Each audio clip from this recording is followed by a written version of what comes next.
నోరు మంచిదైతే ఏమవుతుంది?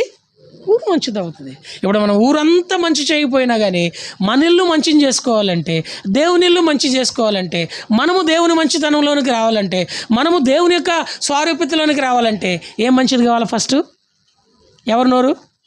ఎదుటోళ్ళదా మందా? నాదా నీదా? ఎవరికి వాళ్ళది? నోరేం కావాలా? మంచిది కావాలి. నోరు మంచిదైతే నీ దేవుడు నీకు మంచిగా ఉంటాడు.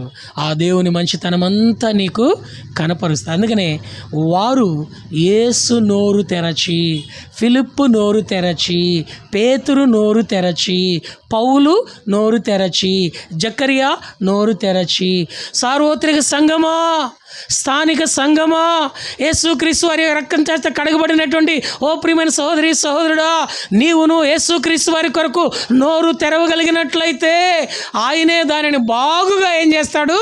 నింపుతాడు.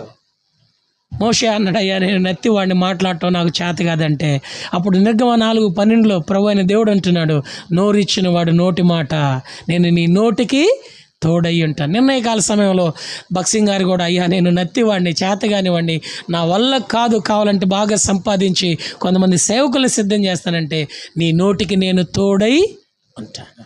ఈ మధ్యాహ్న సమయంలో కూడా ఆశీర్వచన పాత్ర ఎదుగు చేరి వచ్చిన ఓ ప్రియమైన సోదరి సోదరుడా, దేవుడు నీ కొరకు తెరిచిన వాటిని బట్టి స్తుతించడానికి ఇష్టపడుతున్న మా ప్రియమైనటువంటి సహోదరి సోదరుడా, నీవును దేవుని పక్షముగా నోరు తెరవడానికి ఇష్టపడితే ఆ దేవుడు నీ నోటిని ఏం చేస్తాడు? నింపుతాడు.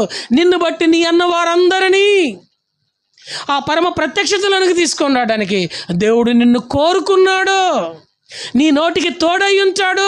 నోటి మాంద్యము కలిగినప్పటికీ దేవుడు ఎవరయ్యా అంటే నోటి మాటను కలుగు చేయవాడు. అందుకని అంటున్నాడు, నీ నోరు బాగుగా తెరుము, నేను దానిని బైబిల్లో తెరవకూడనివి తెరిచిన నోర్లు 7 ఉన్నాయి. ఉదాహరణకి బిలాము దగ్గర గార్ధము ఏం చేసిందండి? నోరు తెరచింది. యెషయా గ్రంథం 5వ అధ్యాయంలో పాతాళము అపరిమితముగా ఏం